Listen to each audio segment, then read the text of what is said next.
दीन दिए दस माथ सोई संपदा विभीषण ही सब कुछ दीन रखना। जिस संपदा को, जिस वैभव को रावण भगवान शंकर ने दसों स्थिति सब कुछ संकोच से क्यों दिया? किसी ने पूछा कि प्रभु आप संकोच क्यों कर रहे हो? इतना बड़ा वैभव, इतना बड़ा वैभव, त्रिलोकी में वैसा लंका के समान कहीं वैभव नहीं था। त्रिलोकी में स्वर्ग भी खाली था उसके आगे। अब तो संकोच। राम ने क्या उत्तर दी? सेवा जो गए दिन पर राम से भगवान के समान कौन है? अब कहते हैं, कथा सुनाते हैं कि भगवान शंकर ऐसा देखो, जितने राक्षस हुए हैं ना, जो संसार को दुख दिए हैं, हाहाकार मचाए हैं, वो किसके भगत थे? सब टोटल भगवान शंकर के भगत हैं। कोई राम कृष्ण नारायण का भगत जो है ना, वो त्राई त्राई नहीं मचा संसार में। यहां तक कि राक्षस होते हैं जो भगवान का भक्त बन गया, प्रहलाद बलि आदि, वो तो बड़े शांत हुए, सबको सुख देने वाले हुए। भगवान शंकर अनधिकारी व्यक्तित्व दिए, इसलिए संसार परेशान हुआ। यहाँ तक एक बार तो अपने संकट में पड़ गए। पहले तो वरदान देकर संसार को संकट में डालते रहे, और एक बार तो ऐसा एक राक्षस को वरदान दे दिया कि अपने संकट में पड़ गए। सुखदेव की कथा सुनाते हैं, वो है ओ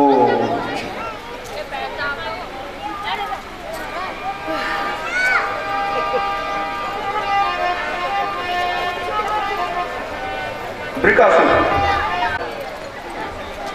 तो नारद जी बोले वो तो भगवान शंकर है, जल्दी खुश होने वाले, वरदान देने वाले भगवान भोलेनाथ है। अब गया हिमालय केदारनाथ भगवान के पास। अब वहां भगवान की तपस्या करने लगा, अपने अंगों को काट काट करके अग्नि में भंग करने लगा। 7 दिन व्यतीत हो गया, भगवान शंकर नहीं आए। 8वें दिन अपना स्तर काटने को तैयार हुआ, झट भगवान शंकर माता पार्वती के साथ प्रकट हो गए। वरदान मांगो। पहले तो वरदान मांगा, हम किसी नहीं मरे। भगवान शंकर ने कहा नहीं, ऐसा नहीं, मरना सबको है, हमको भी मरना सबको है। तो उसने वरदान मांगा, जिसके सर का हाथ रख दूं वो भस्म हो जाए। भगवान शंकर ने कहा ए वस्तु, वरदान मिल गया। अब उसकी दृष्टि गई बाएं तरफ, माता पार्वती की तरफ। अब उनके रूप को देखते मोहित हो गया। राक्षस भाई तो मोहित था, कोई भला थोड़ा था, मोहित हो गया। और गौरी हरण लालसा, गौरी को प्राप्त करने के लिए अब भगवान शंकर के ऊपर हाथ बढ़ाया। भगवान शंकर ने कहा ये क्या कर रहा है? राज परीक्षा कर रहा हूं। अरे भले आदमी, मैंने वरदान दिया, मेरे को परीक्षा करेगा तो कहां जाऊं? अब भगवान शंकर दौड़े, भगे और पीछा किया, अब पकड़ा। सारे देवी देवता तमाशा देख रहे, बारे भोलेनाथ। पहले तो वरदान देकर के संसार में संकट में डालते रहे, अब किसी स्वयं संकट में पड़ गए। वो किसी को उपाय सोचता नहीं है। तो भागवत में तो भगवान विष्णु ही एक ब्रह्मचारी का रूप बना करके आ करके उसकी बुद्धि को पलट करके उसके सर पर उसका हाथ रखा। और शिव पुराण में भगवान विष्णु माता पार्वती का रूप बना करके और बोले करे क्यों पीछे पड़े हो, हम तुमसे राजी हैं। कामी व्यक्ति को क्या कहना, ये तो चाहिए, सामने राजी हो जाओ तो चाहिए उसको। अब खुश हो गया, हाथ पकड़ कर चल दिया। और भगवान विष्णु जो माता पार्वती बने हैं, उन्होंने कहा देखो भाई, भगवान शंकर में लाभ दोष है, माने दोष नहीं है, लेकिन दोष बता रहे हैं कि कहने के लिए ना, वो चिता भी भस्म लपेटते हैं, बिच्छू गोजर सर्प लपेटे रहते हैं, जटाजूधारी हैं, कुछ भी हो, लेकिन उनमें एक गुण है कि मेरे को प्रसन्न करने के लिए वो नृत्य करते हैं। उनके नृत्य में ऋषि के के साथ रहती हूँ, और तुम भी हमारे सामने नृत्य करोगे, नाचोगे, तो मैं तुम्हारे को खुश रहूंगी। अब कामी व्यक्ति क्या नहीं करेगा? अजट नाचना शुरू कर दिया। नाचना शुरू किया, और नाचने में एक मुद्रा होती है, एक हाथ कमर पर, दूसरा हाथ सर पर, और जो ही रखा भस्म हो गया। बोले भक्तोत्तम भगवान की। आगे एक अध्याय कथा करूंगा, उसके बाद हमारे द्रोणाचार्य की सूचना देंगे। भागवत पहले दिन सुने होंगे, पहले किसी से सुने होंगे तो उनको याद होगा। परिचित का मूल प्रश्न था महाराज, मरने वाले व्यक्ति को किसका नाम जपना चाहिए? पूरे ब्रह्मांड में कहीं जाओ इसकी पूजा होती है। ब्रह्मा विष्णु महेश 3 है। प्रश्न हुआ कि भाई मन तो एक है, एक ही पूजा करेगा, 3 की कहां से पूजा करेगा? इन तीनों में महान कौन है?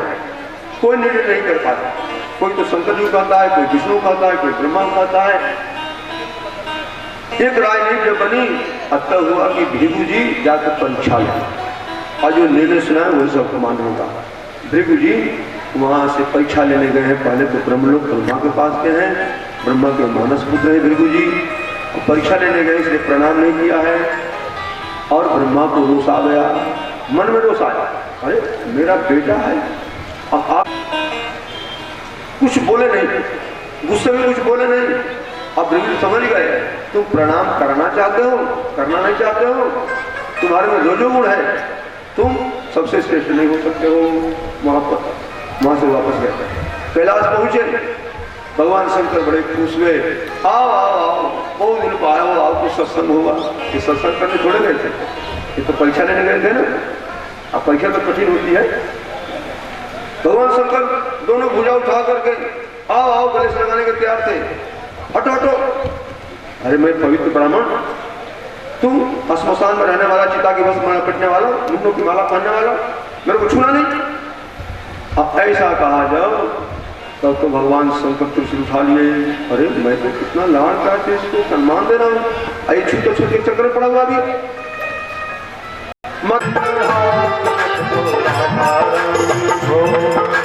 मेरे सिर पर हाथ रख दो राधा, मेरे सिर पर हाथ रख दो राधा, मेरे सिर पर हाथ रख दो राधा, मेरे सिर पर हाथ रख दो राधा, सिर पर हाथ रख दो राधा, मेरे सिर पे हाथ रख दो राधा, राधा रानी राधा रानी महारानी हो, राधा रानी राधा रानी महारानी, राधा रानी राधा रानी महारानी, राधा रानी राधा रानी महारानी,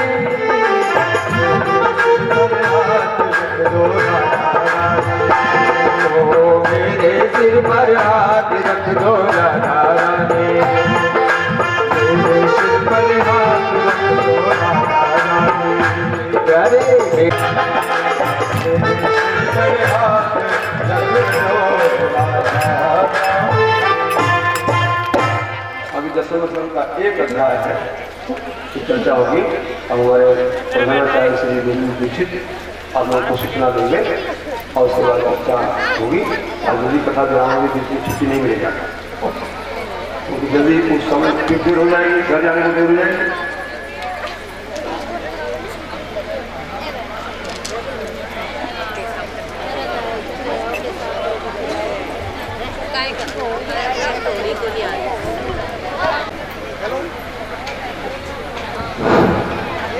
भागवत भगवान को प्रणाम करता हूँ, सरस्वती माँ को प्रणाम करता हूँ, हमारे संत आचार्य जी व्यास जी गुरु जी को प्रणाम करता हूँ, सभी हमारे पंडित जन जो बैठे हुए हैं, विद्वान जन, उनको मेरा प्रणाम। इस गांव मेरी जो जन्मभूमि है उसको मैं प्रणाम करता हूँ। माता बहनें बुजुर्ग सभी को मैं प्रणाम करता हूँ और सभी मेरे स्टाफ साथियों, प्रिय बच्चों, जैसा कि आप देख रहे हैं, मेरे दिमाग में ये अभी 1-2 महीने पहले बात आई थी और मैंने स्टाफ में ये बात रखी। चूँकि आप जानते हैं कि इस गांव का मैं मूल निवासी हूँ, इसलिए इस बात को मैंने थोड़ा ज़्यादा गहराई से लेकर के वही शीतकालीन अवकाश में यदि हम स्कूल में एक भागवत सप्ताह का आयोजन करें तो उसके लिए स्टाफ से बात की और आप जानते हैं कि हमारे लिए भावना है, उसी का आज ये फल है कि विद्यालय आपके सामने पूरे राजस्थान में घंटाल का नाम रोशन कर रहा है। तो सभी साथियों ने मेरे स्वर में स्वर मिलाते हुए कहा साहब ठीक है, आप जैसे कहेंगे जैसे करेंगे। नहीं, आप जानते हैं कि छुट्टियों में कोई, क्योंकि हम सब एक भी व्यक्ति हमारा स्टाफ का घंटाल का रहने वाला नहीं है। सब लोग गंगापुर या बाहर दूर रहते हैं और शीतकालीन अवकाश में वो इस कार्यक्रम में प्रतिदिन आ रहे हैं, सहयोग प्रदान कर रहे हैं, तन मन धन से सहयोग कर रहे हैं।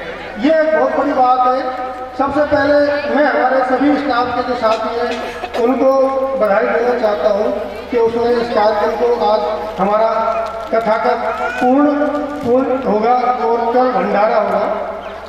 तो सभी स्टाफ साथी इसके लिए बधाई के पास हैं। हमारे जो छात्र छात्राएं आप देख रहे हैं, गोपालगढ़ के हमारे 2-3 लोग हैं और भी इनसे बात हुई पंडित जी से। वो कह रहे साहब आपके स्कूल जैसे बच्चे हम लोग कहीं नहीं देखे। कोई शैतानी आज तक 7 दिन हमको हो गए, आज तक किसी बच्चे की, कोई बड़े की छोटे की, कहीं कोई शैतानी नाम की कोई चीज़ दिखाई नहीं दी। तो हमने उनसे कहा सब बच्चे यहाँ बहुत अच्छे हैं और माँ सबसे प्रथम गुरु होती है। यहाँ पर महिलाएं बहुत बैठी हैं। सबसे मेरा निवेदन है कि अपने संस्कार बच्चे परिवार से लेकर आते हैं। हमारे पास तो स्कूल में 5-6 घंटे रहते हैं, आप लोगों के पास बाकी समय अपने परिवार में समाज में रहते हैं। तो आप बच्चों को अच्छे संस्कार दें, उनमें अच्छे नैतिक मूल्यों का विकास करें जिससे वो अच्छे जीवन में अच्छे नागरिक बन करके अपना जीवन अच्छा व्यतीत कर सकें। हम तो कर ही रहे, लेकिन हमारे करने से काम नहीं चलेगा। आप सभी माताएं इस काम को बहुत अच्छा कर सकती हैं, अपने छोटे से बच्चे को इंसान बने, अच्छा नागरिक बने। तो सुकरात ने कहा कि आप कह रहे हो आशीर्वाद में दे दूंगा, लेकिन इसको जो बनना था वो बन चुका है। कहने का मतलब है 5 साल का बच्चा बहुत सारी चीजें ऑटोमेटिक सीख लेता है जो अपनी माँ से, पिता से, परिवार से, समाज से सीखता है। तो आप अच्छी अच्छी बातें करें, अच्छी चीजें उनको सिखाएं। गलत रास्ते पर जा रहा है तो उसको आप टोकें, इसका आप ध्यान रखें। ये मौका है, मैं इसलिए कह रहा हूँ। दूसरी बात यह है कि इस कथा के लिए हमने जब बात की भाई कथा करनी है, तो फिर दिमाग में बात ये आई कि भाई व्यास जी अपन को कौन बुलाएंगे। तो हमने विचार किया, हम मेरे पड़ोस में एक बार वकील साहब की इनकी कथा हुई गुरु जी की, और हमने वास्तव में इनका आश्रम जाके देखा। बरसाना में नारियल देने जब गए थे पहली बार देखा है।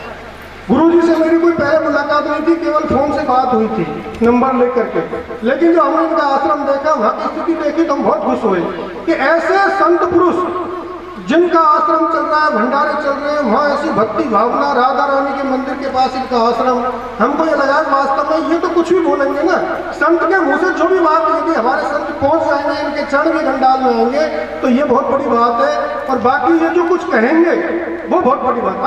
अच्छा तो कोई भी वक्ता हो सकता है, मैं भी अच्छा बोल सकता हूँ और कोई हमारे शिक्षक भी आपको अच्छी बातें सुना सकते हैं, लेकिन संत के मुँह से यदि हम कोई बात सुने तो वास्तव में उसका असर ज़्यादा होता है। तो हमारे ऐसे संत जी यहाँ पधारे, इनकी जो मंडली है पधारी, इनके सब लोग आप देख रहे हैं। कई बार मैं सुनता हूँ भाई कथा में ऐसे लोग आते हैं जिनका मैं इस मन से ऐसी बात नहीं कहना चाहता, कई बार ऐसा होता है। तो हमारे सब जो 10-11 लोग बाहर से आए हैं, आप उनको देखोगे, उनका चरित्र, उनके विचार बहुत ही उत्तम है, आपको भी दिखाई दे रहा होगा।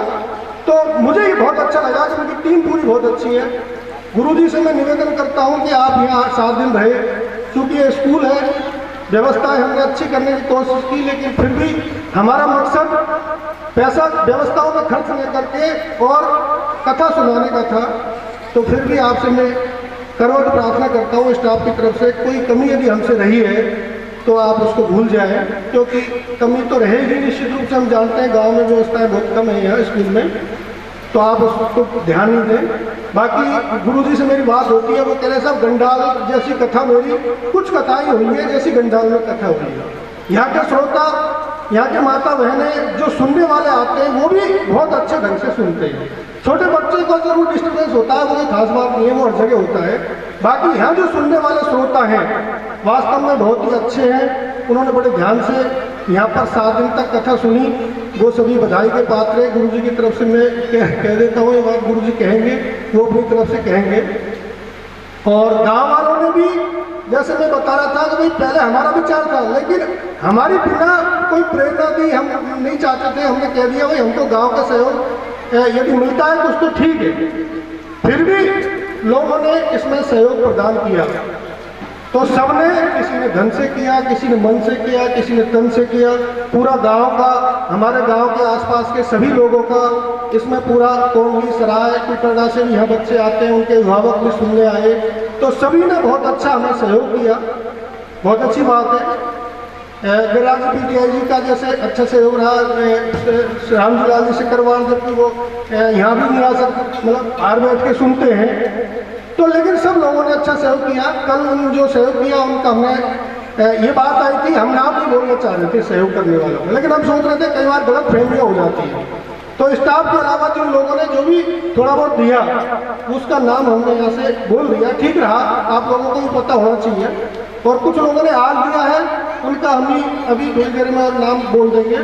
बाकी मेरा आपसे कहना है कि आप गुरुजी को जितना यहाँ पर भेंट करेंगे वो आपका बहुत ही सही जगह पर पहुँचेगा। वो इनका जो आश्रम है उसमें जो कुछ लगता है